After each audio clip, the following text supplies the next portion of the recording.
올립니다. 문재인 후보도 여타의 후보들도 자꾸 이미 오늘은 내일이 되면 과거가 돼버리는 문제, 이미 그것도 이미 다 청산 끝나버린 문제를 가지고서 그거 극복하겠다고 공약을 냅니다. 제가 볼 때는 이미 국민들이 촛불광장에 가서 이미 발로 다 밟아놓은 것을 뭘 극복하고 말고 합니까? 문제는 어떠한 대안을 만들 것이냐의 문제입니다.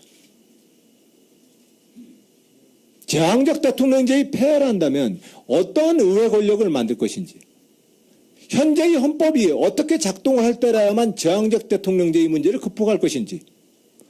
근데 문재인 대표는 청와대를 세종로청사로 옮긴다고 얘기합니다. 저는 그게 대안이 아닌 것 같습니다. 그건 대안이라고 만약에 얘기했다면 그건 너무 낮은 정책입니다.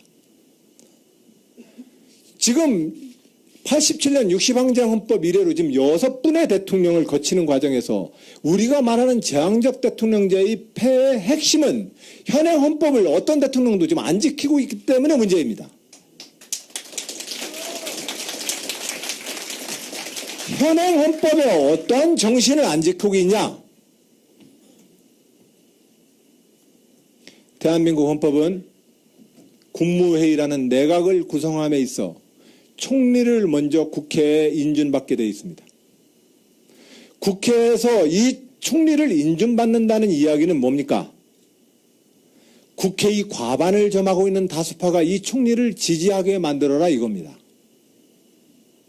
그런데 이제까지 대한민국 대통령들은 어떻게 했습니까? 내가 국정 좀 잘해보려고 하는데 의회가 자꾸 발목을 잡네요, 국민 여러분. 나는 좋은 분 추천했는데 국회가 발목을 잡아서 새 정부가 출범도 못합니다, 국민 여러분. 저 의회를 압박해 주십시오.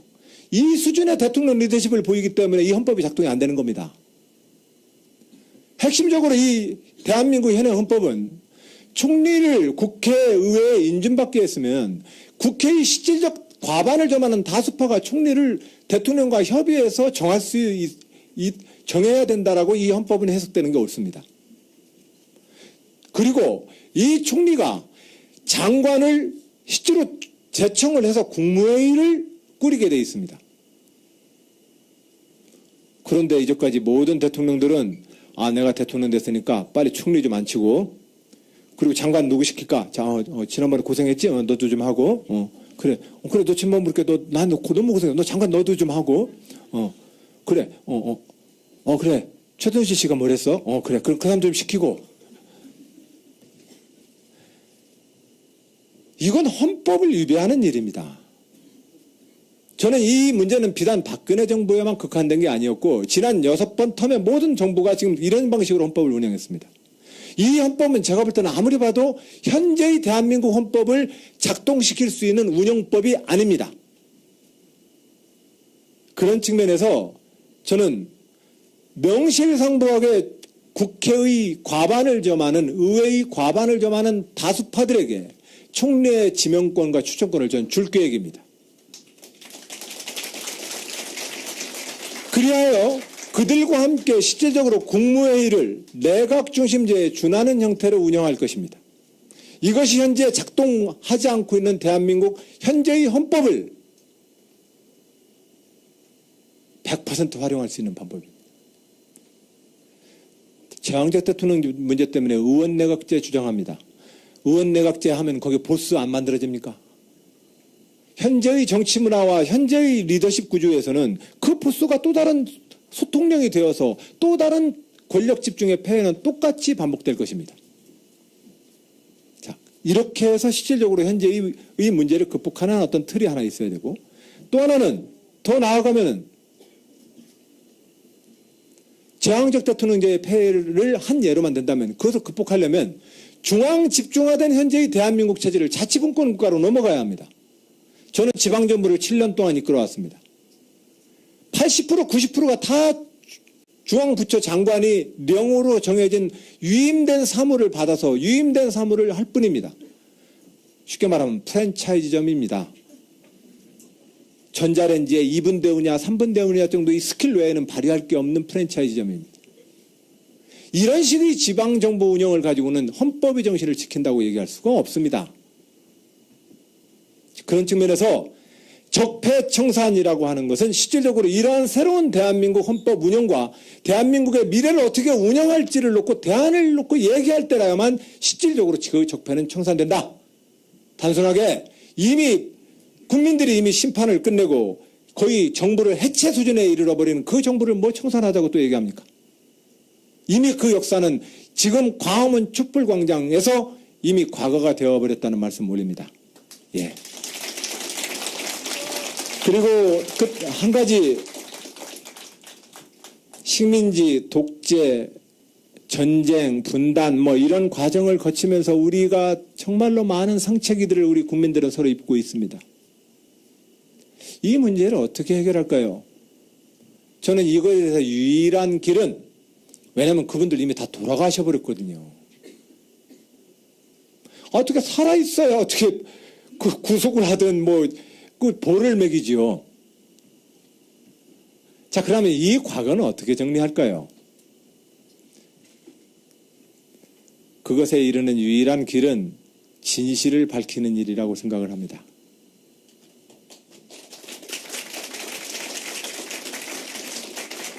우리는 진실을 밝힘으로써만 화해할 수 있습니다.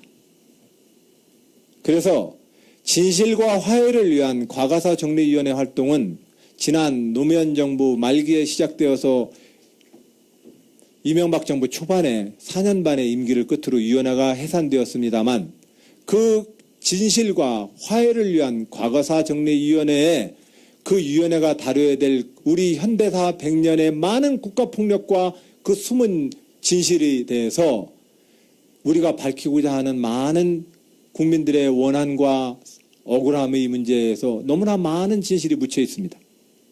이 진실을 밝히기 위한 노력들은 계속해서 해내자는 말씀, 그리고 저는 그렇게 하겠다는 말씀으로 적폐청산을 위한 저의 의지와 미래를 향해서 우리는 제가 말하는 민주주의 지도력으로 통합의 나라를 만들겠다라고 하는 저의 진의가 무엇인지 말씀을 올렸습니다. 네, 고맙습니다. 네.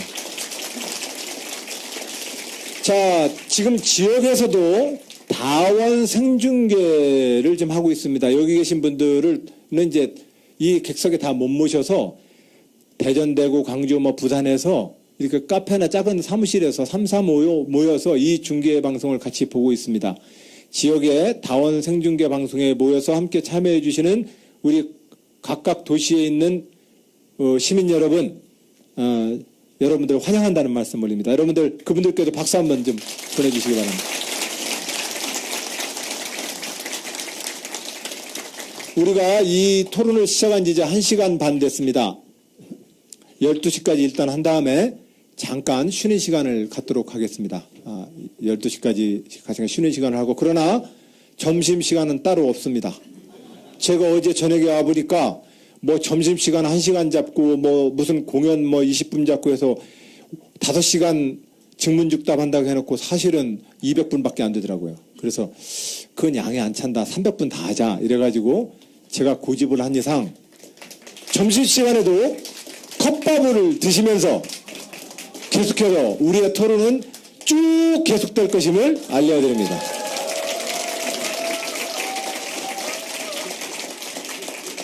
자, 온라인상에 이런 질문이 왔습니다. 뉴욕에서 하이디 손이라는 분이 최근 연두부 같은 마음 유지한다고 하셨는데 그 유지 비법이 뭡니까? 이렇게 얘기하셨습니다. 자, 근데 이 문제는 우리 종교적 선입견 없이 들어주셨으면 어떨까 싶습니다. 왜냐하면 저는 특정한 어떤 종교활동을 지금 현재 하지 않고 있습니다. 왜냐하면 많은 유혹을 받습니다. 또 많은 권유를 받습니다. 우리 대전에 있는 유홍식 주기님은 재작년에 프란체스코 교황님이 오면 직접 세례를 받게 해줄 테니까 빨리 들어와라. 그래가지고 홍성에 있는 담임 신부님도 좋은 교리 공부를 할 만한 좋은 신부님으로 보낼 테니까 빨리 들어와라. 당신은 내가 볼 때 캐톨릭 신자로서 자격이 너무 충분하다. 수덕사에 계신 설정 스님과 우리 정목 스님은 참 나이가 늦어서 출가가 안 될 뿐이지 너무 불교 친화적으로 자질이 훌륭합니다. 그러나 저는 아내가 있다는 말씀 올립니다. 연두부 같다는 말씀을 제가 오늘 그런 마음을 우리 유지하자고 말씀을 드렸는데, 실질적으로 우리 사회에서 어제 트럼프 대통령 보니까 거기는 교회에 가서 대통령 교회에서 이렇게 기도를 하시더만요. 저는 어떤 종교를 가지고 있던 우리는 사실상 기도를 하는 존재라고 생각합니다.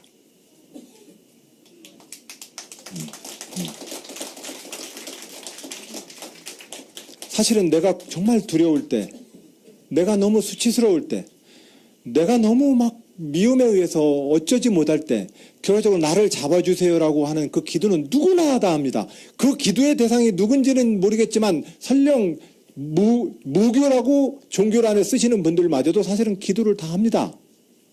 기도하지 않는 사람은 사실상은 존재할 수가 없습니다. 제가 이렇게 말하니까 자격이 있다고들 그러시나 몰라요.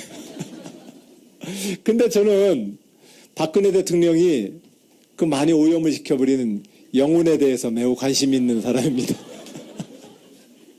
우리는 영적 존재들입니다. 육신과 함께 영적 존재들입니다. 그런데 우리 조상들도 어느 인류 역사나 지역사에도 이 자기의 마음과 영을 다듬기 위한 많은 그 중심들이 있어 왔기 때문에 우리의 삶과 행복은 이어졌다고 생각합니다. 지금 대한민국의 이 많은 고통의 문제의 가장 큰 원인은 돈과 물질 위에 우리가 기도하는 대상을 잃어버렸다는 데 저는 있다고 생각합니다.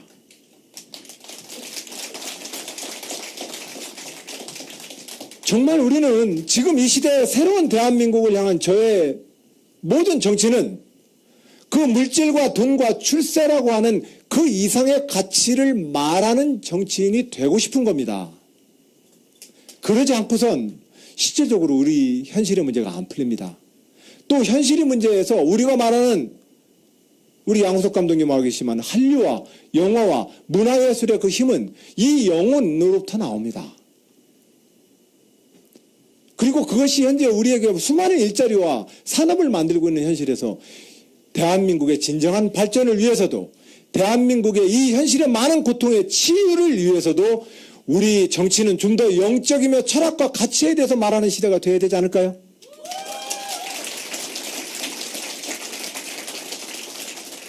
제 말이 아무리 어눌하고 어렵다고 할지라도 저는 절대로 양보 못하겠습니다. 저는 앞으로 계속해서 철학과 가치와 영혼에 대해서 얘기하랍니다.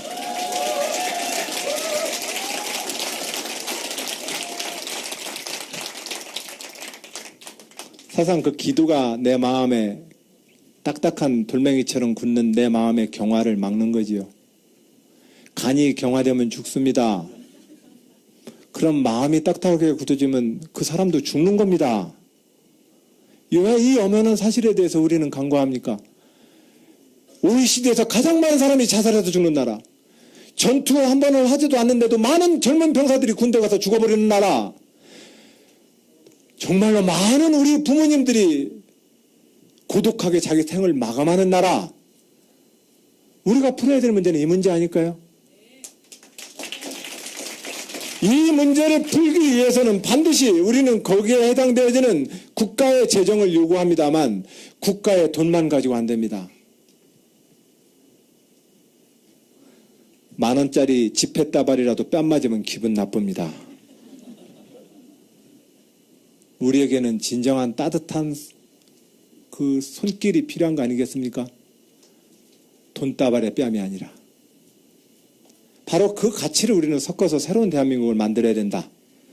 그리고 그러한 관점에서 저는 민주주의를 이야기하고 있고, 그런 관점에서 모든 저의 정치 행위와 정책 공약을 그런 관점에서 점검합니다. 이러한 제 마음에서 도저히 선뜻 안 나갈 때는 얘기를 못합니다. 예, 그렇다는 말씀을 올리고, 바로 그러한 것이 어떠한 신에게든 자기 마음속에 진실을 향해서 여러분들 좋은 마음, 좋은 영혼, 그걸 위해서 여러분들 다 같이 다 좋은 기도하시길 바랍니다. 그 기도는 매우 좋은 것이라고 생각합니다. 네.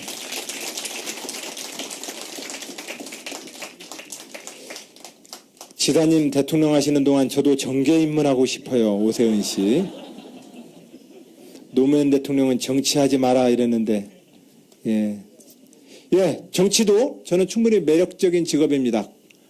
제 어렸을 때 우리 부모님은 철물점 가게를 하셨습니다. 초등학교 때인가요? 이상해요. 가게 손님은 꼭 밥 먹을 때 오세요. 그것도 아욱국이나 뭐나 해서 뜨거운 국에다가 밥 말아 놓으면 손님이 옵니다. 그리고 대부분 그 손님은 별로 이렇게 비싼 물건 안 삽니다. 그리고 대부분 그 손님은 시간을 오래 끕니다. 어느 날도 마찬가지였습니다. 그래서 이미 식어버린 그 국그릇 앞에 다시 쓴 아버지한테 아버님 국 식어서 어떻게 해요? 라고 말씀을 드렸더니 어머님이 그러셨나? 어머님이 그러셨던 것 같아요.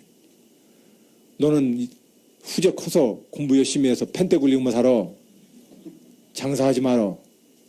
너는 후적 열심히 그래서 공부해서 나중에 회전은 않고 펜대 굴리면서 살아라. 그러니까 공부 열심히 해라. 이러셨던 말씀 기억이 납니다.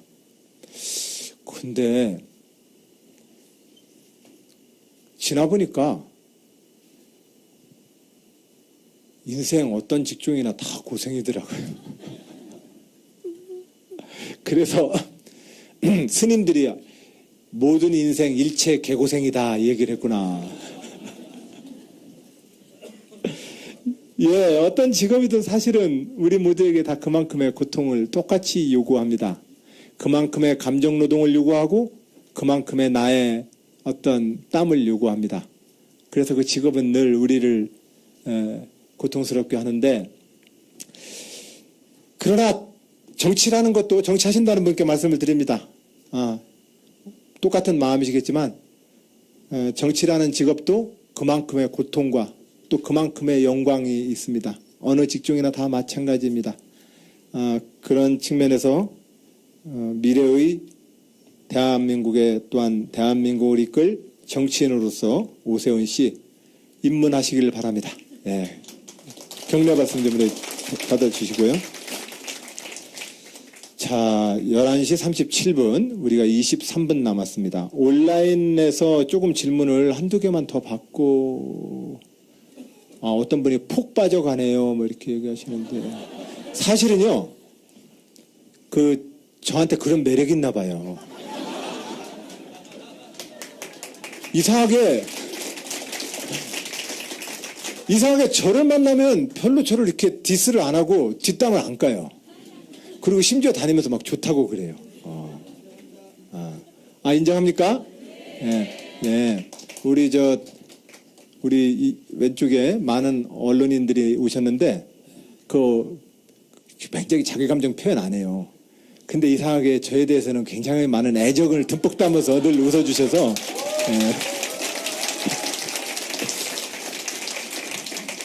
이 자리를 빌어서 언론인 여러분 사랑한다는 말씀을 공개적으로 드립니다. 제일 문제는 경선에서 어떻게 이길 거냐고? 이건 나중에 합시다. 약간 좀 심각한 주제여서. 예.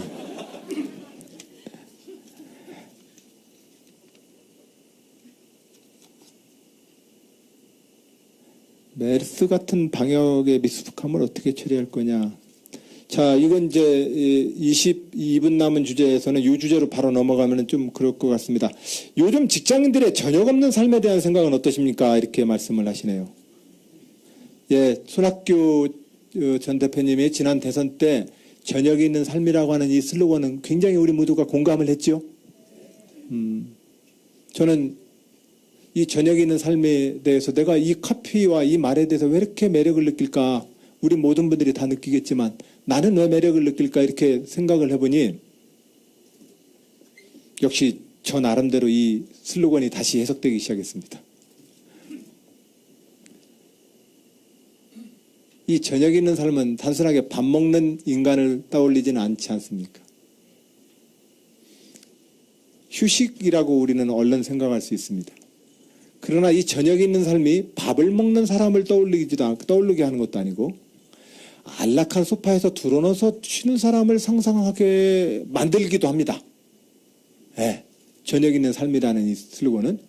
근데 안락한 의자와 안락한 소파에 드러눠서 있는 그 모습만 가지고는 이 슬로건을 내가 좋아하는 이유를 그것만 가지고는 좀 부족합니다. 그러니까 거기다가 어떤 모습이 그려지냐면 가족들이 그 옆에 있는 모습이 그려집니다. 가족들이. 그래서 이 가족에 이르면 저녁이 있는 삶이라고 하는 것이 나를 이렇게 땡겼던 이유에 대해서 좀 더 다가간 느낌을 받는데 또 그것만 가지고는 부족하더라고요. 저 인생 힘들게 살지요.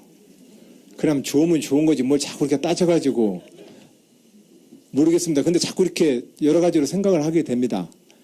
근데 그 결론이 저는 그렇게 직업정치인으로서 해석을 하고 그렇게 결론을 내리게 됐습니다. 이 저녁에 있는 삶에 대한 우리의 폭발적 반응은 저는 철학이 있는 삶이다. 이렇게 저는 해석을 하기로 했습니다.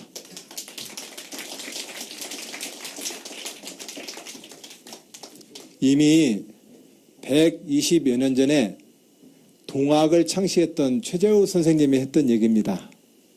사실상 그 이야기가 난 120여 년 전에 어떻게 그런 얘기를 했을까 싶은 생각이 듭니다. 물질이 개벽하니 정신이 개벽하자 이랬습니다. 근데 그 당시 뭐 물질이 개벽하면 얼마나 개벽했다고 물질이 빨리 개벽하니까 정신도 막 바뀌어야 된다고 얘기를 그 시대에 했을까. 근데 사실은 지금 우리는 새로운 형태의 정신문명의 변화를 요구합니다. 지금 대기업 100만 원, 1차 중소기업 50만 원, 2차 벤더기업 35만 원 받는 이 구조는 사실은 보편적 시민의 상식을 가지고 있다면 이건 어려운 얘기입니다. 받아들이기가. 제 어렸을 때 저희 집은 200호 되는 시골 농촌 마을에 그래도 좀 잘 사는 철물점집이었습니다. 사실상 소고기, 돼지고기, 불고기 한번 해먹는 게 소원이었습니다. 근데 어머님이 그 석쇠에다가 돼지고기 간해가지고 이렇게 구워주는 거 말이에요. 바로 우리 집 앞에 인천집이라고 약간의 식당 겸 술집이 있었는데 거기서는 안주를 한다고 냄새가 늘 풍겨옵니다. 너무너무 깡통차다가 비석치기 하다가 그 냄새 맡으면 너무너무 먹고 싶습니다. 그래가지고 어머님한테 그런 것 좀 한번 해먹자고 하면 어머님이 저 옆집에는 지금 쌀도 떨어졌는데 무슨 고기를 구워 먹니? 이 한마디였습니다. 우리는 사실 우리가 가지고 있는 이 일자리를 나누는 방식, 임금을 나누는 방식, 농촌과 도시가 같이 살아가는 방식, AI 때문에 수많은 가금류들을 땅에 묻으면서 달걀 한 판에 5,000원에서 10,000원이 되고 이 2배 뛰는 상황에서 우리는 소비자로서만 고민을 합니다. 그러나 나는 소비자이기 이전에 시민이기도 하지 않습니까? 그러면 우리는 어떤 형태의 친환경 축산을 이루어야 되는지에 대한 고민을 같이 하는 시민이 되었으면 합니다. 그래서 요즘 직장인들의 저녁 없는 삶, 이 저녁 없는 삶에 대해서 이것에 대한 대책은 우리가 그에 준하는 새로운 시민정신과 자본주의 시장경제의 소비자와 시민으로서 우리가 합의를 해내는 만큼 이 사회는 바뀐다. 앞으로 저는 이 합의를 대통령이 된다면 국민 여러분께 드릴 겁니다. 그러면 그 합의 과정에서 그 합의의 결과가 현재보다 좀 손해를 본다고 생각하는 분은 또 광화문에서 데모를 하실 겁니다. 또 그들은 배신당했다고 심지어 저한테까지 비난을 할지도 모릅니다. 그래서 이번 대선 과정에 저는 솔직히 말씀을 올립니다. 우리 모두가 극복해야 될 현실은 우리 모두의 희생과 참여 없이는 절대로 일어나지 않는다. 아이고 저 안희정 대통령 뽑아놨다가는 고생이겠다 싶으면 그건 그러나 저는 국민 여러분께 말씀드립니다. 그 길이 현재 우리의 이 위기를 극복하는 유일한 길이라고 저는 믿습니다. 저녁 없는 삶, 이 문제는 우리에게 좀 더 인간다운 삶을 찾고자 하는 우리 모두의 소구입니다. 소원입니다. 이것을 우리가 해결해내는데 우리는 새로운 노동시간, 임금 배분 구조, 도시와 농촌의 삶의 패턴의 변화, 그리고 서울 일극 중심의 대한민국의 이 서울공화국의 체제를 극복하는 일, 이런 다양한 형태를 통해서 우리는 평범한 한 직장인의 저녁의 삶이 보장된다. 오르고 올라서 그 먹이사슬의 정점에 서서 고급진 세단 뒷좌석에 앉아도 그 삶은 절대로 자기 삶이 되지 않는다. 재벌 2세, 3세도 마찬가지입니다. 그들은 이미 돈의 감옥에 갇혀서 인생을 시작할 뿐이지 자기 인생을 살고 있는 것이 아닐 수도 있습니다. 우리가 그것을 자각하는 순간에 우리는 대한민국은 새로운 약속을 해낼 수 있습니다. 그 움켜진 것, 생존을 위해서 움켜지는 것, 내 자식한테는 절대로 이 빈곤을 물려주지 말아야 되겠다라고 하는 절대적 생존감으로 물려줬던 그 많은 기득권들이 결과적으로 각자의 인생에서 자기 인생을 사는데 다 껍데기라고 하는 사실을 우리가 인식하는 순간 우리는 새로운 사회적 계약을 맺어낼 수 있습니다. 이 새로운 사회적 계약을 맺어내기 위한 새로운 시대를 만들자는 정치인, 그게 저 안희정입니다.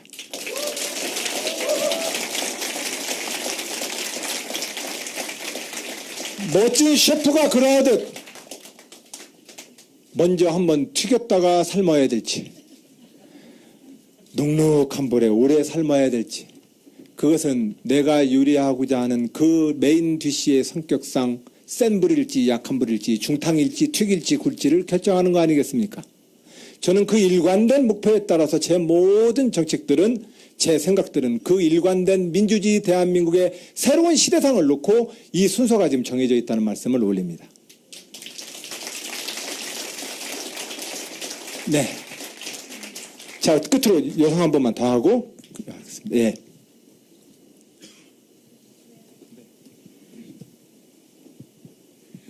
네, 안녕하세요. 지사님 만나 뵈서 정말 반갑습니다. 저는 박지선이라고 합니다. 예, 반갑습니다. 굉장히 떨리네요. 그래요. 네. 지선 씨 어디서 오셨어요? 제가 서울에서 살기는 하는데 네. 사실은 전라도 강주 출신이거든요. 그래요. 네. 그 고향에 부모님이 계시고요. 네. 그러시군요. 반갑습니다. 네, 반갑습니다. 네. 제가 사실은 아까 남영주 씨께서 네. 질문했던 부분에 사실 이어서 사실 질문을 드릴 건데요. 네. 아까 이제 답변이 조금 적폐 청산에 조금 포커스가 맞춰지는 것 같아서 네. 제가 이제 지사님의 통합과 화합 부분에 대한 생각을 좀 더 듣고 싶어서 질문을 드릴 건데요. 네. 제가 얼마 전에 영화 한 편을 보게 됐습니다. 이제 네. 그 영화의 제목이 무연 두 도시의 이야기라는 영화였는데요. 네. 혹시 지사님 그 영화 보셨습니까? 봤어요. 우리 저 담당하는 그 마크맨 기자분들이랑 저녁 같이 먹으면서 봤습니다. 예. 네, 제가 그 영화를 보면서 이제 많이 울기도 했는데, 노무현 대통령께서 이제 지역 갈등 부분에 대해서, 지역 갈등 부분 문제에 대해서 직접 몸으로 부딪히면서, 너무 힘들다, 혹은 이제 그 문제에 대해서 너무 많이 고뇌하시는 부분을 제가, 그 부분을 보게 됐거든요. 그래서 이제 지사님께서도 혹시 그 문제에 대해서 어떤 관점으로 바라보고 계시고 또 그 문제를 어떻게 해결하실 방안은 도대체 무엇인지 좀 알고 싶고요. 지역주의. 네, 지역주의에 네. 대해서. 네. 그리고 더 나아가서 지금 사실 진보와 보수가 싸우고 있고 남자와 여자가 싸우고 있으며 그리고 이제 노년층과 청장년층이 갈라져서 싸우는 모습을 좀 많이 보게 되는 것 같아요. 제가 인터넷상에 보면 이제 그 문제에 대해서도 조금 어떻게 잘 어우러서 해결 방안이 뭐가 있는지 좀 그 부분에 대한 생각을 좀 더 듣고 싶습니다. 알겠습니다. 고맙습니다. 우리가 정말로 다툼을 하거나 경쟁을 하는 문제, 다름이 있는다는 것은 그 다른 것을 다 다를 수밖에 없는 것을 인정하면 그만인데 그것이 돌이킬 수 없는 싸움이 되는 이유는 그것이 차별로 이어지기 때문에 그렇다고 생각합니다. 그래서 저는 일체의 차별을 극복하는 나라를 만들겠다. 양성이라고 하는 젠더의 차별, 나이라고 하는 에이지즘이라고 하는 나이의 차별, 우리는 그냥 다양한 존재로서 그것을 어떻게 좋아할 것이 관점에서 문제를 봐야지 그것에다가 선을 그어서 선악 정의 불이라고 하는 관점으로 놓고 차별을 하기 때문에 그것은 우리 모두에게 억울함을 주고 한을 만들어줍니다. 지역도 그런 지역 차별이 문제입니다. 네. 이런 차별을 극복하기 위해서 저는 일체의 모든 노력을 다할 것이라는 말씀 올립니다. 그렇게 우선 답을 좀 드리고 지역주의 정치의 문제를 극복하기 위해서는 대한민국 정치가 모든 정치인들이 나 뽑아주면 우리 지역 발전시켜줄게요 이렇게 연설하기 때문에 그렇습니다.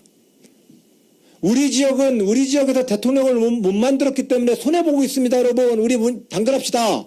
이 얘기를 해서 정치를 하기 때문에 지역주의가 계속 유지되는 겁니다.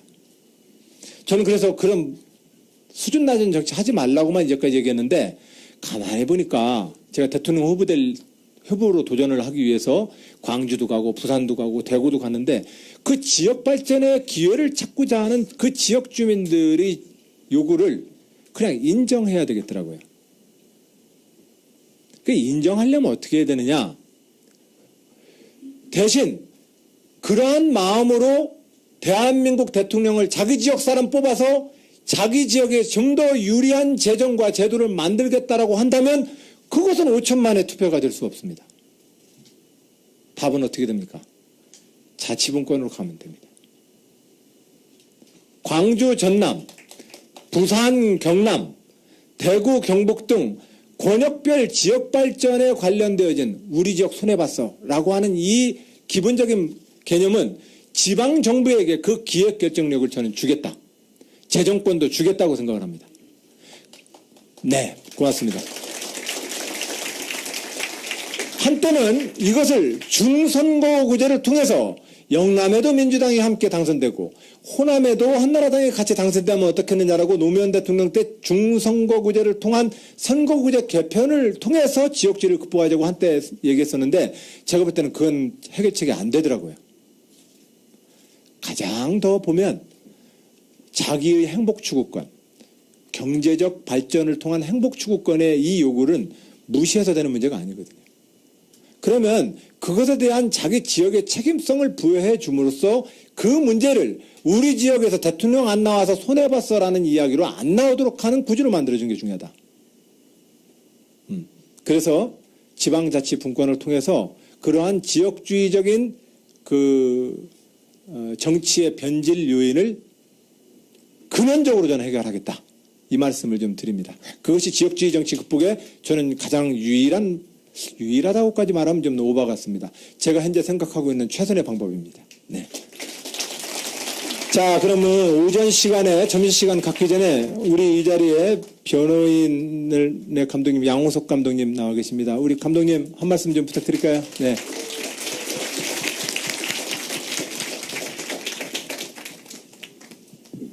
제가 여기 와서 무슨 말씀을 드리는 건 어폐가 있는 것 같고, 저도 그럼 주권자의 한 명으로 질문을 하나 드려도 되는지요? 예. 예.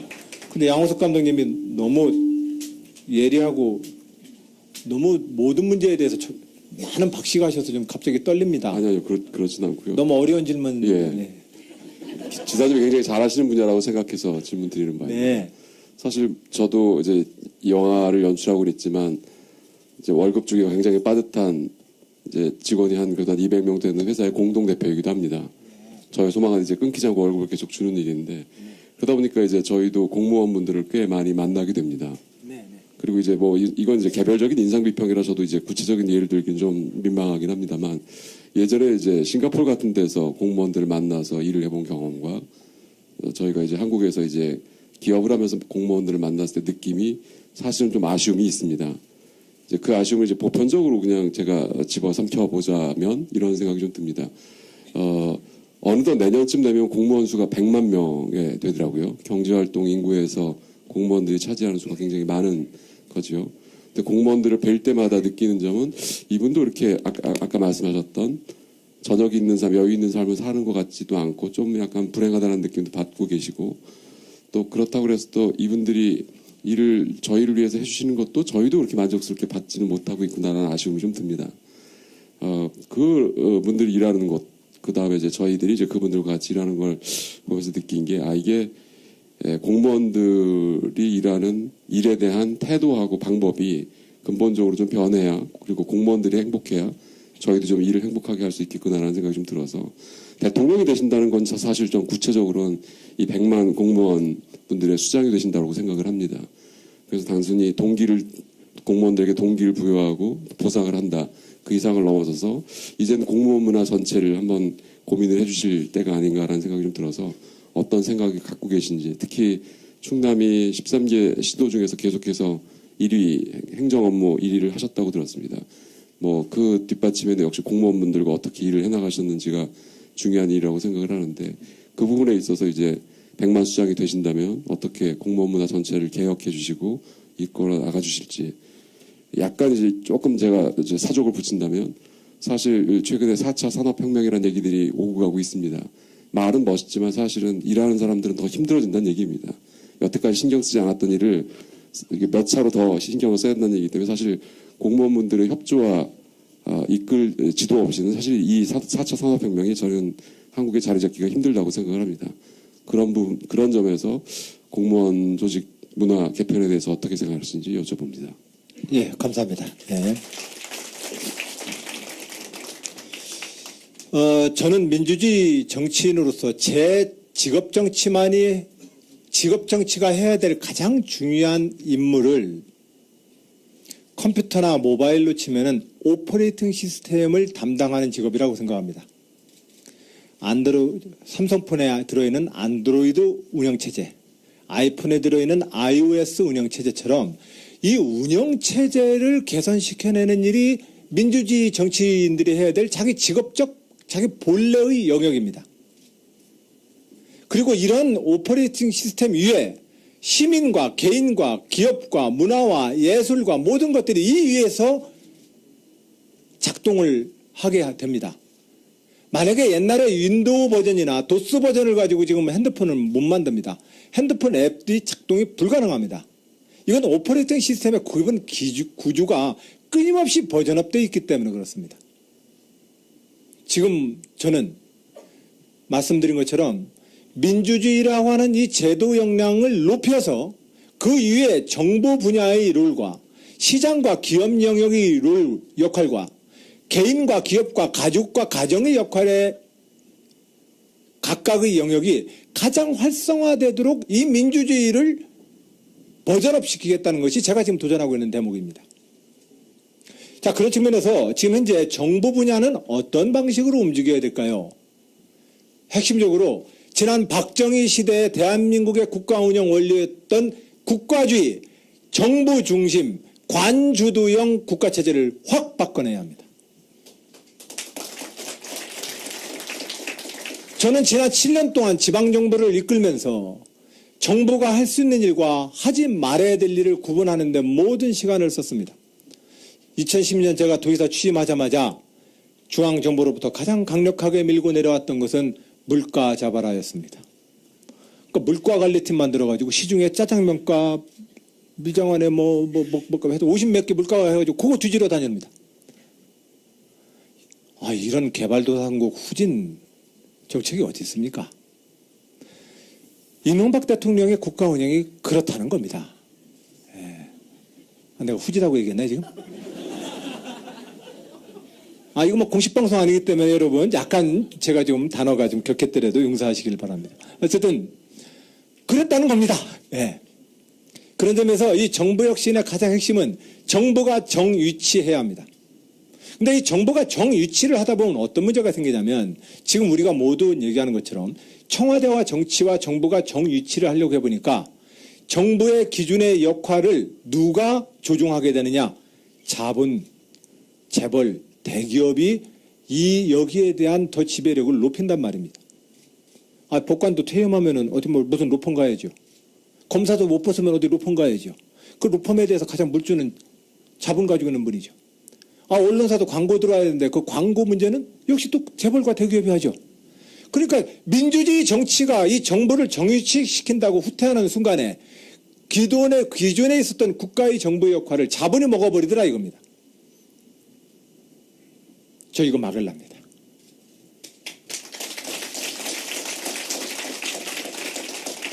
그렇다고 해서 민주주의 정치와 정당과 정치가 이 관료를 확 쥐고서 움직이겠다고 하는 것은 또 박정희 시대로 또 돌아가는 일입니다. 제가 여타의 후보보다 가장 다른 저의 비전입니다.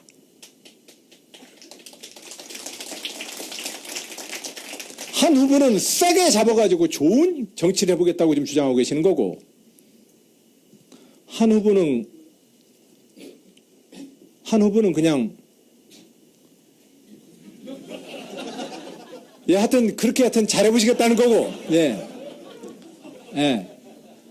저는 이 민주정부 10년과 이명박 박근혜 정부 딱 20년만 놓고 보더라도 정부의 역할을 어떻게 바꿔야 되는지에 대한 확고한 신념으로 지난 지방정부 7년을 이끌어왔다는 말씀을 올립니다.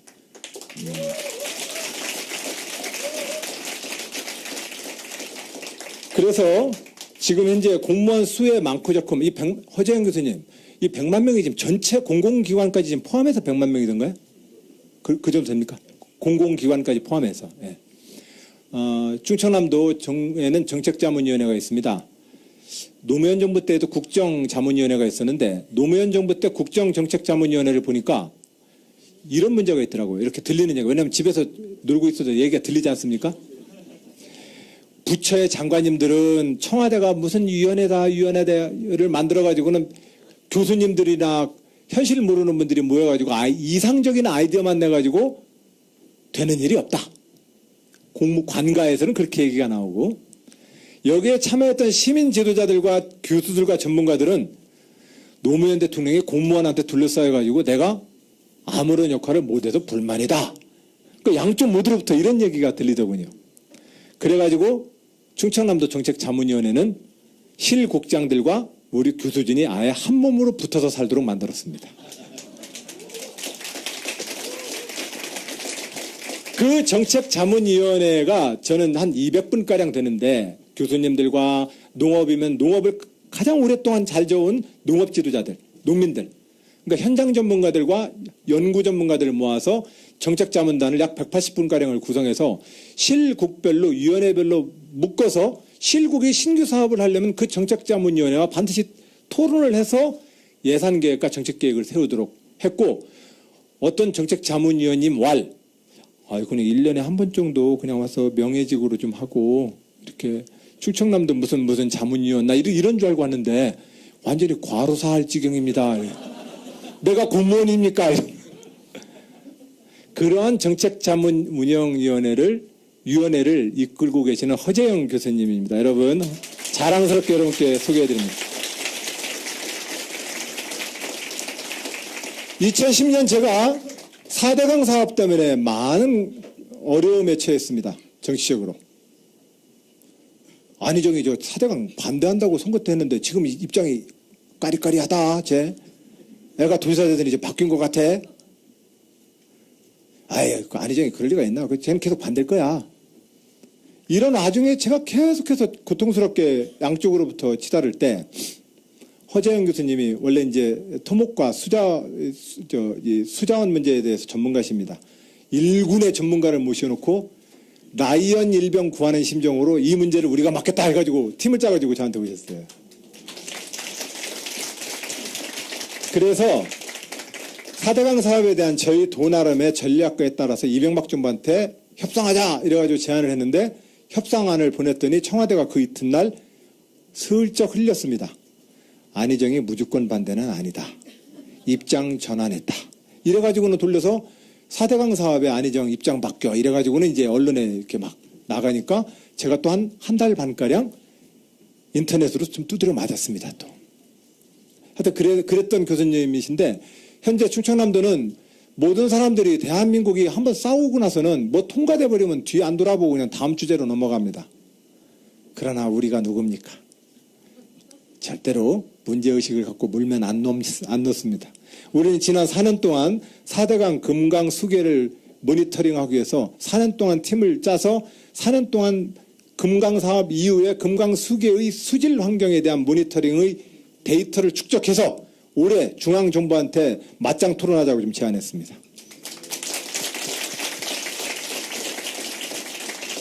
화끈하게 싸우는 것도 중요하지만 우리 이 역사는 유고하게 흘러갑니다.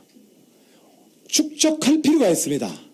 그때의 그 찬성과 반대가 어떻게 부딪혔고 그 찬성과 반대의 입장이 결과적으로 이후에 그 입장이 어떠한 데이터로 입증됐는지를 놓고 그 데이터를 추적한 나라의 국가 운영 수준 얼마나 좋아지겠습니까?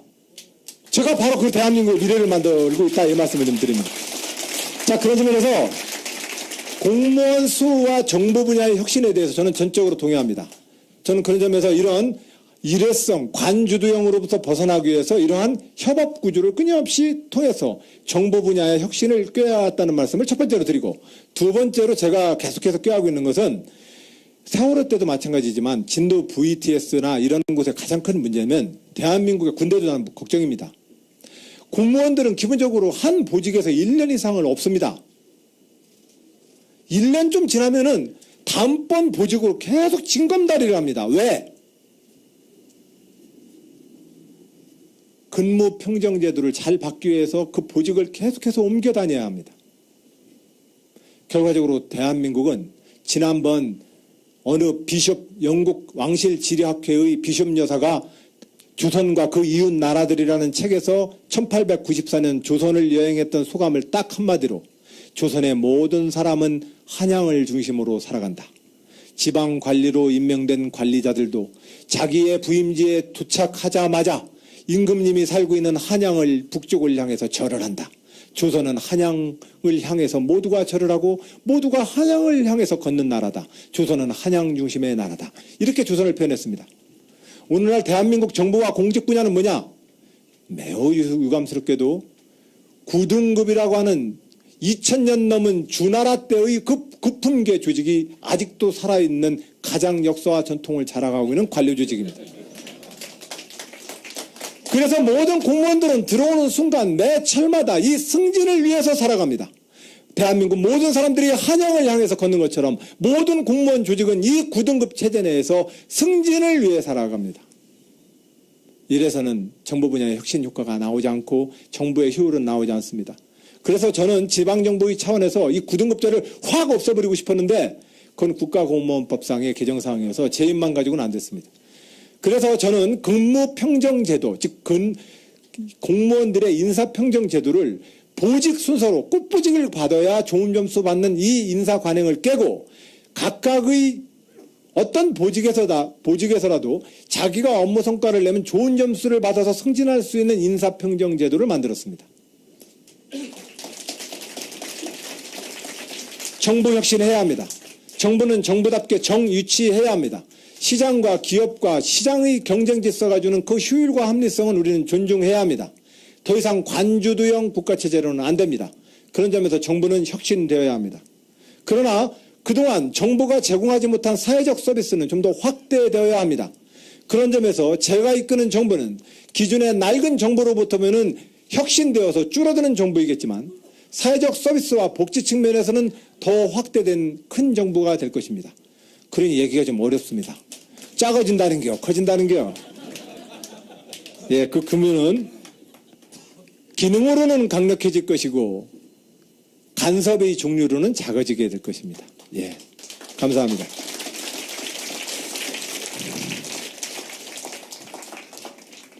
네, 이제 지사님. 예, 이제 12시 8분이 되었습니다. 그래서 점심밥이 12시 20분에 도착합니다라고 공지 부탁드립니다라고 또 있네요. 그래서 12시 20분에 점심밥이 도시락이 들어오신다니까 그때까지 잠깐 좀 이렇게 수담도 좀 하시면서 그렇게 하시는 거, 이 얘기는 사회자가 해야 되는 거구나. 예, 죄송합니다. 예. 제가 오늘 사회자입니다, 여러분. 네. 아주 중요한 사회자 역할을 하러 나왔습니다. 점심 공지합니다. 아니, 우리 안희정 오늘 지사님, 오늘부터 후보님이라고 불러드려야 될 것 같은데, 저는 목이 지금 쉴까봐 걱정입니다. 그래서 혹시 오후에는 당신께서 하지 못하시고 대변인 보고 대신하라고 하지 않을까 걱정인데, 그래서 우리 지사님 힘내라고 박수를 청하려고 하다가 생각하니까 지사님보다 이 긴 시간 인내하면서 들어주시는 여기 계신 우리 모두가 더 고생하시는 것 같습니다. 우리 서로 환영하고 격려한 박수 한번 해주시기 바랍니다. 그리고 점심 공지입니다. 여기 선거관리위원회에서 나와 계시기 때문에 정확하게 말씀드려야 합니다. 오늘 오전에 입장하실 때요, 점심값을 내시고 입장하신 분이 한 100여 분 정도 되시고 나머지는 그냥 들어오셨는데, 점심값을 지불하고 오신 분들은 나가셔서 도시락을 받으시면 되고, 점심값을 안 내신 분들은 밖에 나가서 사 드셔도 되고, 도시락이 도착하면 그 도시락을 사 드셔도 됩니다. 네, 그렇게 하겠습니다. 자, 오전 시간을 일단 좀 점심시간까지 끝내면서 오후 시간에 바로 점심때 좀 할게요. 약간 10분 정도 브레이크 타임이나 식사를 하시면서 제가 중간에 자연스럽게 들어와서 시작을 하겠습니다. 시작하기 전에 제가 오늘의 이 모습에 있기까지 저를 있게 해줬던 저한테 소중한 친구가 있습니다. 예, 제 아내를 여러분들한테 좀 소개하고 싶습니다.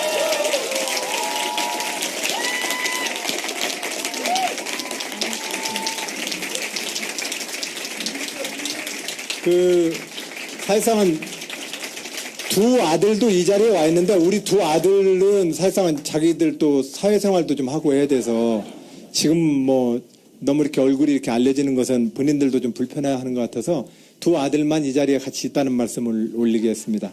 그리고 제 아내가 여러분들께 좀 여러 가지로 인사드릴 것 같습니다. 네.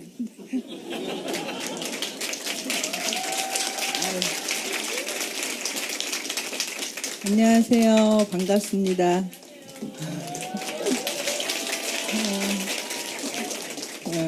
먼 길 와주셔서 감사드리고요. 이거 예정에 없던 거라서 무슨 얘기를. 근데 이제 이분이 처음에 되게 힘들어 하신 게 뭐냐면, 그러니까 자기 마음을 잘 몰라준다고 사람들이 내 마음은 그게 아닌데 오해하고 또 이제 여러 가지 이유로 이러저러하게 평가도 하고 막 이래서 자기 마음을 몰라준다고 되게 힘들어 하셨어요. 그래서 제가 자기 얘기를 해라 그랬더니 글쎄 이분이 어떻게 자기 자랑을 내 입으로 하네요.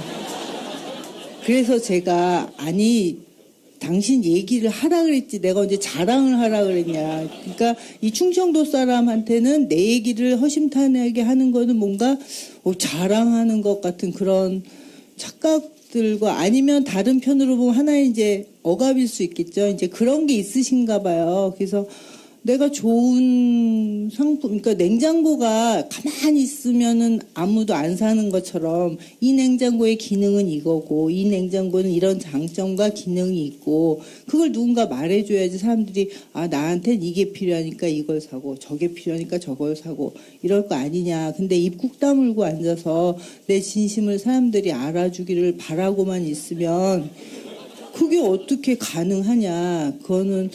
그래서 제가 옛날부터 낌새는 좀 눈치는 채고 있었지만 약간 왕자병이 좀 있어서 그런 증상이다라고 제가 판단을 내렸거든요. 그래서 그 얘기를 해줘서 그런지 아닌지는 잘 모르겠지만 그 다음부터 자기 얘기를 잘 하는데 요즘 보면 좀 너무 나가는 것 같아서 그런 좀 이러다가 어디까지 갈지 조금 걱정이 되지만 여러분들이 선을 잘 그어주시고 선 밖으로 나가면 잘 안으로 다시 넣어주시고 그런 분들이 여기 모이신 것 같아서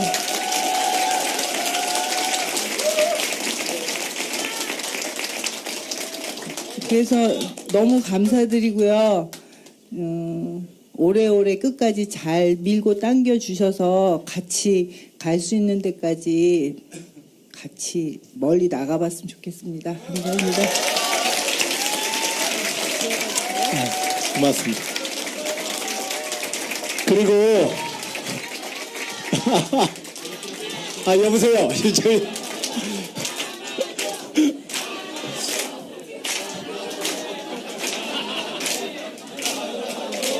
자, 여보세요. 야, 진정들 하세요. 예, 여기는 뭐 결혼식 필요 현장도 아니고, 예. 그 일은 저희들이 알아서 하겠습니다. 네.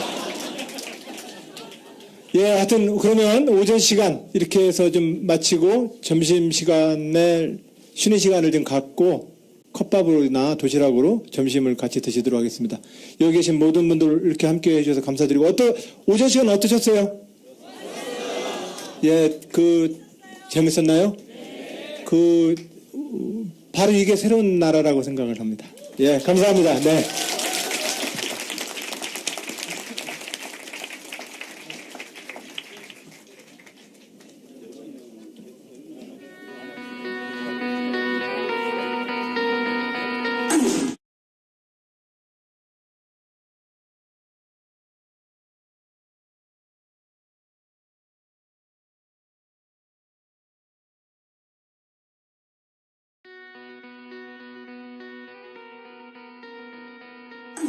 경기장에 들어선 누구라도 모두의 기대와 환호를 받는다. 그 순간 우리는 한계를 뛰어넘는 멋진 선수가 된다.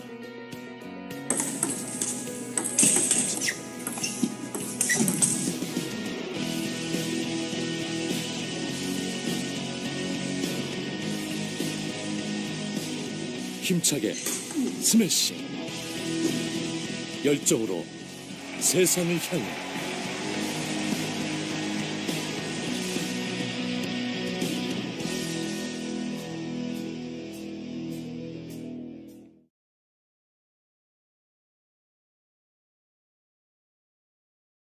안희정은 듣고 싶습니다.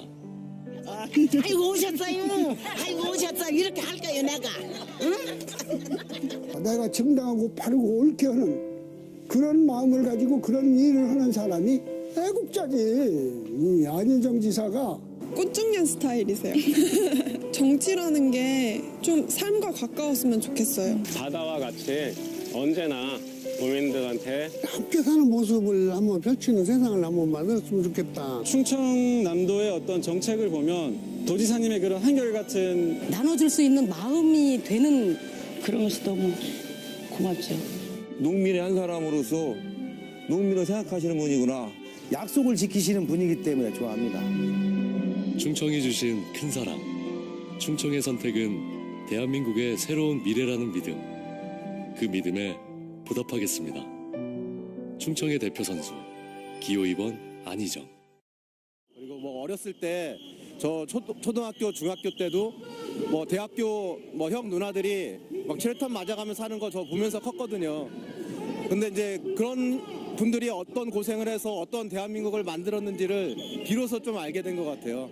이 나라에 아이를 낳아서 행복하게 우리 아이들이 행복하게 살 수 있는 세상이 우리 아이들이 성인이 됐을 때 20, 30대에는 확실하게 지금보다 부패가 덜하고 나은 그리고 자기 능력대로 일할 수 있는 그런 사회가 올 수 있으리라는 걸.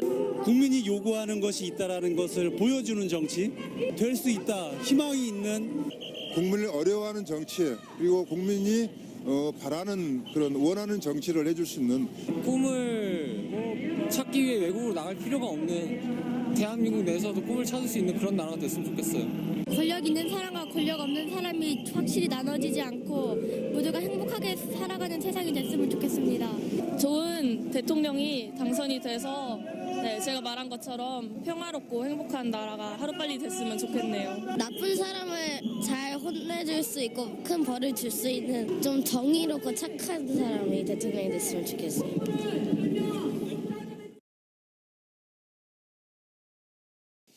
우리의 진정한 변화는 국민이 나설 때만 만들 수 있어요. 우리가 이 토론을 시작한 지 이제 1시간 반 됐습니다. 12시까지 일단 한 다음에 잠깐 쉬는 시간을 갖도록 하겠습니다. 12시까지 가장 쉬는 시간을 하고, 그러나 점심시간은 따로 없습니다. 제가 어제 저녁에 와보니까 뭐 점심시간 1시간 잡고 뭐 무슨 공연 뭐 20분 잡고 해서 5시간 증문즉답 한다고 해놓고 사실은 200분밖에 안 되더라고요. 그래서 그건 양이 안 찬다. 300분 다 하자. 이래가지고 제가 고집을 한 이상 점심시간에도 컵밥을 드시면서 계속해서 우리의 토론은 쭉 계속될 것임을 알려드립니다.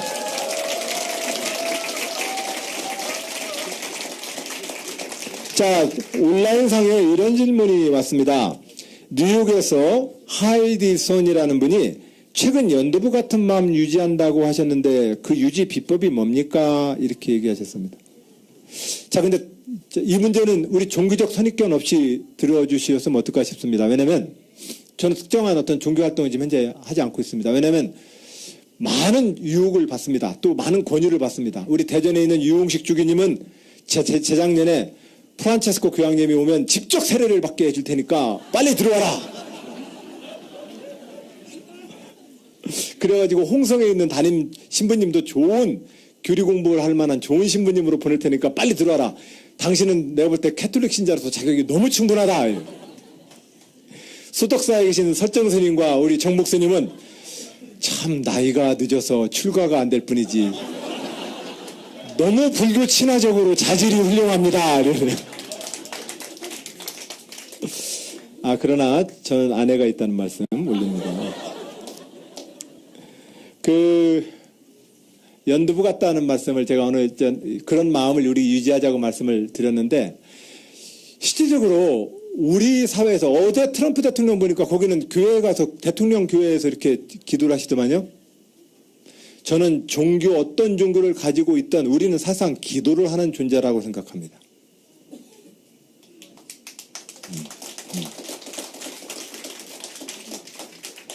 사실은 내가 정말 두려울 때, 내가 너무 수치스러울 때, 내가 너무 막 미움에 의해서 어쩌지 못할 때 결과적으로 나를 잡아주세요라고 하는 그 기도는 누구나 다 합니다. 그 기도의 대상이 누군지는 모르겠지만 설령 무교라고 종교라 정부를 뭐 청산하자고 또 얘기합니까?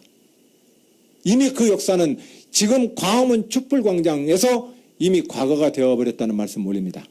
예. 그리고 한 가지, 식민지, 독재, 전쟁, 분단 뭐 이런 과정을 거치면서 우리가 정말로 많은 상처기들을 우리 국민들은 서로 입고 있습니다. 이 문제를 어떻게 해결할까요? 저는 이거에 대해서 유일한 길은, 왜냐하면 그분들 이미 다 돌아가셔 버렸거든요. 어떻게 살아있어야 어떻게 구속을 하든 그 벌을 매기지요. 자, 그러면 이 과거는 어떻게 정리할까요? 그것에 이르는 유일한 길은 진실을 밝히는 일이라고 생각을 합니다.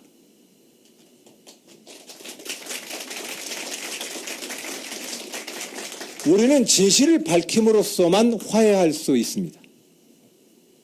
그래서 진실과 화해를 위한 과거사 정리위원회 활동은 지난 노무현 정부 말기에 시작되어서 이명박 정부 초반에 4년 반의 임기를 끝으로 위원회가 해산되었습니다만, 그 진실과 화해를 위한 과거사 정리위원회에 그 위원회가 다뤄야 될 우리 현대사 100년의 많은 국가폭력과 그 숨은 진실에 대해서 우리가 밝히고자 하는 많은 국민들의 원한과 억울함의 문제에서 너무나 많은 진실이 묻혀 있습니다.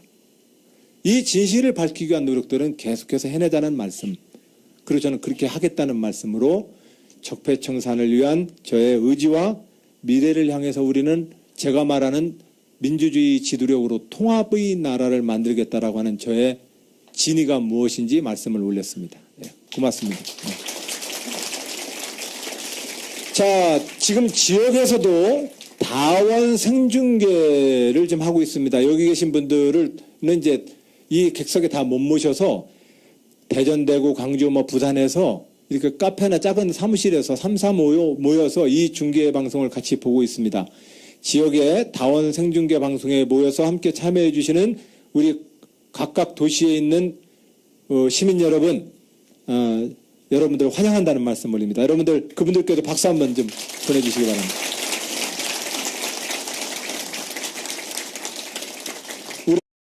올립니다. 문재인 후보도, 여탈 후보들도 자꾸 이미 오늘은 내일이 되면 과거가 돼버리는 문제, 그것도 이미 다 청산 끝나버린 문제를 가지고서 그거 극복하겠다고 공약을 냅니다. 제가 볼 때는 이미 국민들이 촛불광장에 가서 이미 발로 다 밟아놓은 것을 뭘 극복하고 말고 합니까? 문제는 어떠한 대안을 만들 것이냐의 문제입니다. 제왕적 대통령제의 폐해를 한다면 어떤 의회 권력을 만들 것인지, 현재의 헌법이 어떻게 작동을 할 때라야만 제왕적 대통령제의 문제를 극복할 것인지. 근데 문재인 대표는 청와대를 세종로청사로 옮긴다고 얘기합니다. 저는 그게 대안이 아닌 것 같습니다. 그건 대안이라고 만약에 얘기했다면 그건 너무 낮은 정책입니다. 지금 87년 60항쟁 헌법 이래로 지금 6분의 대통령을 거치는 과정에서 우리가 말하는 제왕적 대통령제의 폐해의 핵심은 현행 헌법을 어떤 대통령도 지금 안 지키고 있기 때문에 문제입니다. 현행 헌법의 어떠한 정신을 안 지키고 있냐? 대한민국 헌법은 국무회의라는 내각을 구성함에 있어 총리를 먼저 국회에 인준받게 되어 있습니다. 국회에서 이 총리를 인준받는다는 이야기는 뭡니까? 국회의 과반을 점하고 있는 다수파가 이 총리를 지지하게 만들어라 이겁니다. 그런데 이제까지 대한민국 대통령들은 어떻게 했습니까? 내가 국정 좀 잘해보려고 하는데 의회가 자꾸 발목을 잡네요, 국민 여러분. 나는 좋은 분 추천했는데 국회가 발목을 잡아서 새 정부가 출범도 못합니다, 국민 여러분. 저 의회를 압박해 주십시오. 이 수준의 대통령 리더십을 보이기 때문에 이 헌법이 작동이 안 되는 겁니다. 핵심적으로 이 대한민국 현행 헌법은 총리를 국회의회에 인준받게 했으면 국회의 실질적 과반을 점하는 다수파가 총리를 대통령과 협의해서 정해야 된다라고 이 헌법은 해석되는 게 옳습니다. 그리고 이 총리가 장관을 실제로 제청을 해서 국무회의를 꾸리게 돼 있습니다. 그런데 이제까지 모든 대통령들은 내가 대통령 됐으니까 빨리 총리 좀 하자 쓰시는 분들마저도 사실은 기도를 다 합니다. 기도하지 않는 사람은 사실상은 존재할 수가 없습니다. 제가 이렇게 말하니까 자격이 있다고들 그러시나 몰라요.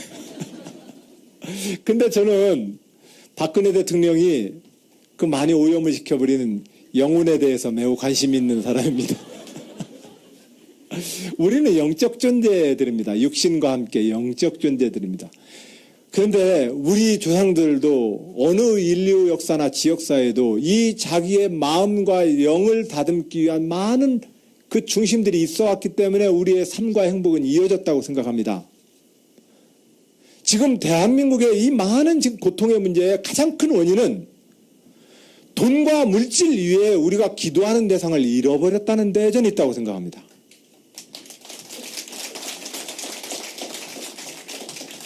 정말 우리는 지금 이 시대의 새로운 대한민국을 향한 저의 모든 정치는 그 물질과 돈과 출세라고 하는 그 이상의 가치를 말하는 정치인이 되고 싶은 겁니다. 그러지 않고선 실질적으로 우리 현실의 문제가 안 풀립니다.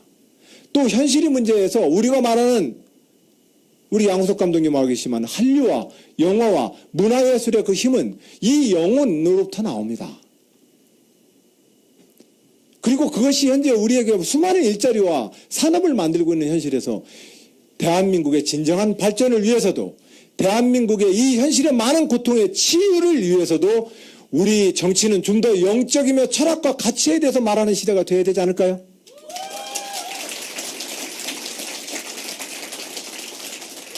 제 말이 아무리 어눌하고 어렵다고 할지라도 저는 절대로 양보 못하겠습니다. 저는 앞으로 계속해서 철학과 가치와 영혼에 대해서 얘기하랍니다.